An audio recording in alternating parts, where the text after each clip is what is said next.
Assalamualaikum warahmatullahi wabarakatuh. Kami dari kelompok 7 akan menyampaikan materi tentang teori belajar yang beranggotakan oleh Danang Setiawan, Davi Anggraini, Anas Imam, dan Apriali Indah. Teori belajar behaviorisme. Seorang tokoh bernama Ivan Petrovich Pavlov. Ialah seorang behavioristik yang terkenal dengan teori pengkondisian asosiatif stimulus respons. Classical conditioning atau pengondisian atau persyaratan klasik adalah proses yang ditemukan oleh Pavlov melalui percobaannya terhadap anjing dengan melibatkan perangsangan asli dan netral yang dipasangkan dengan stimulus bersyarat secara berulang-ulang sehingga memunculkan reaksi yang diinginkan.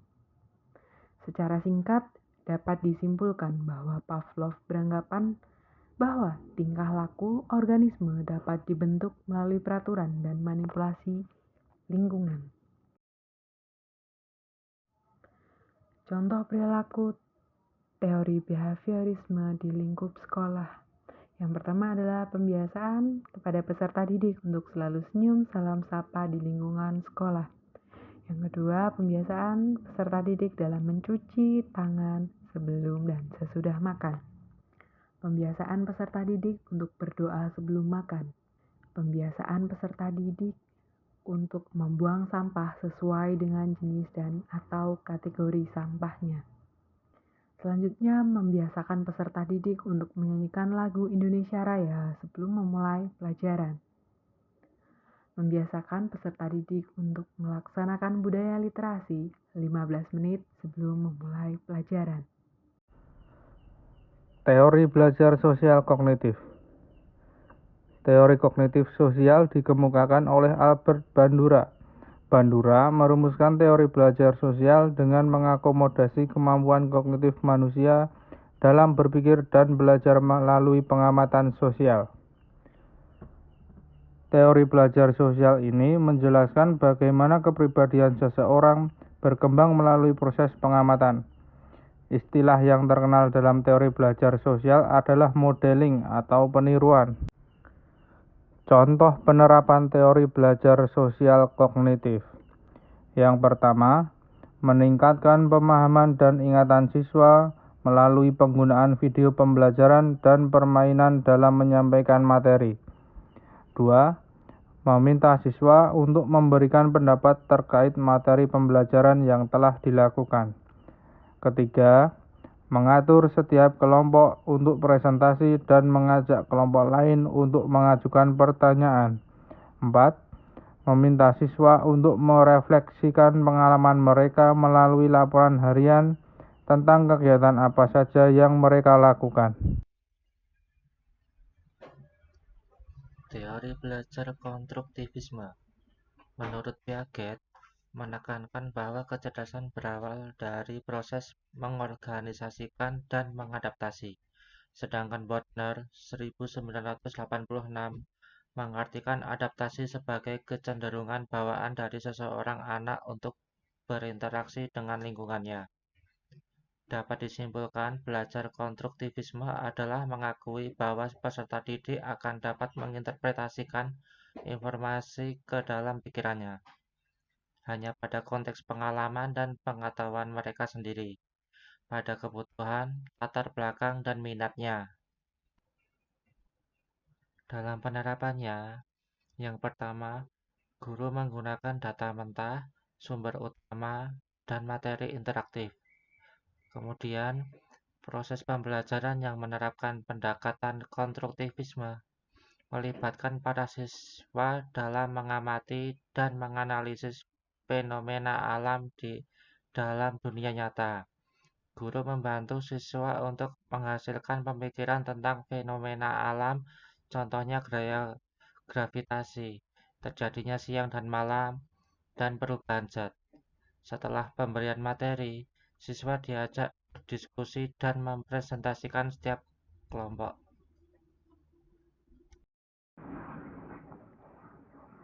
Model-model pembelajaran yang terbentuk berdasarkan prinsip konstruktivisme. Unsur filosofi dalam pembelajaran konstruktivisme yaitu kebebasan dan keberagaman. Kebebasan yang dimaksud yaitu kebebasan untuk melakukan pilihan-pilihan sesuai dengan apa yang mampu dan mau dilakukan individu. Keberagaman yang dimaksud yaitu individu menyadari bahwa dirinya berbeda dengan orang lain. Pembelajaran konstruktivisme akan lebih baik dengan menggunakan sumber belajar yang variasi. Dalam hal ini, siswa membentuk interpretasi mereka sendiri terhadap data atau fakta yang mereka temukan. Beberapa hal yang perlu menjadi acuan dalam pembelajaran dengan strategi konstruktivisme, yaitu mengutamakan pembelajaran yang bersifat nyata dalam konteks yang relevan, mengutamakan proses, menanamkan pembelajaran dalam konteks pengalaman sosial, dan pembelajaran dilakukan dalam upaya mengkonstruksi pengalaman peserta didik. Jadi, dalam hal ini, prinsip konstruktivisme itu dapat kita gunakan untuk model pembelajaran kooperatif, model belajar penemuan inquiry, model jigsaw, model CTL, dan model investigasi kelompok. Kedudukan guru dalam model pembelajaran yang berprinsip konstruktivisme dijelaskan bahwa peran guru sebagai fasilitator yang mengarahkan proses yang terjadi dalam kelompok, membantu siswa merumuskan rencana, melaksanakan, dan mengelola kelompok. Selain itu, guru juga tidak berperan sebagai sumber informasi utama dalam pembelajaran, melainkan berpusat pada peserta didik. Siswa mencari sendiri sumber-sumber yang mendukung materi yang dipelajari seperti lingkungan di sekitar siswa, buku-buku pelajaran, koran, artikel, atau jurnal di internet. Dengan demikian, guru hanya sebagai konsultan dari kelompok dan membuat keputusan yang bijak. Selanjutnya, ilustrasi kasus. Dari kasus Tania, seorang pendidik dapat memberikan pemahaman tentang pentingnya belajar untuk mengubah pengetahuan dan kemampuan keterampilan sejak dini untuk mampu bersaing di masa depan. Untuk memberikan pilihan bahan ajar yang disukai Tania, misalnya Tania menyukai hewan peliharaan, maka guru sebaiknya memberikan tema pelajaran yang berhubungan dengan hewan, contohnya ciri-ciri makhluk hidup. Berdasarkan uraian yang telah dijabarkan, Samuel ingin meraih pencapaian atas usahanya setinggi mungkin dan mempertahankannya. Namun, pada hakikatnya ia juga memiliki rasa takut yang tinggi akan kegagalan yang ia akan hadapi. Maka dari itu, berdasarkan kasus Samuel, sebagai guru kita harus mensupport Samuel dengan memberi pemahaman bahwa kegagalan adalah sebagian dari pengalaman yang akan menjadikan kita menjadi bangkit, lebih bersemangat. Samuel tetap belajar mengejar keinginannya sebisa dan semampunya. Berdasarkan kasus Sandra tersebut, diketahui Sandra merupakan seorang siswi yang tenang atau termasuk siswi yang pintar.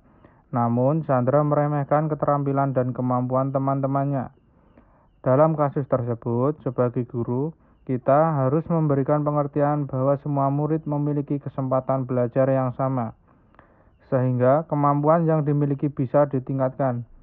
Guru dapat membuat kelompok diskusi pada kegiatan pembelajaran agar Sandra dan teman-temannya memiliki kesempatan untuk menyampaikan ide atau gagasan mereka. Dalam setiap kelompok diwajibkan semua aktif memberikan ide sehingga tidak ada yang mendominasi. Dengan demikian, Sandra dapat lebih menghargai pendapat atau ide dari teman-temannya, dan teman yang lain dapat termotivasi untuk belajar agar bisa terus berkontribusi dalam kelompok. Berdasarkan ilustrasi tersebut, motivasi yang perlu digali agar anak-anak dapat termotivasi lagi yaitu dengan memberikan motivasi belajar perspektif sosial. Pada perspektif sosial, motivasi sering dikaitkan dengan kemampuan seseorang dalam membangun, memelihara, dan memulihkan hubungan pribadi dengan orang lain. Pada kasus ini, Robert mempunyai minat belajar yang rendah karena tidak ada yang memberikan semangat belajar. Oleh karena itu, sebagai guru, kita harus memberikan motivasi kepada Robert untuk bersemangat dalam belajar, memberikan dukungan, perhatian khusus, dan bimbingan agar lebih baik lagi dan bisa meningkatkan minat belajar Robert.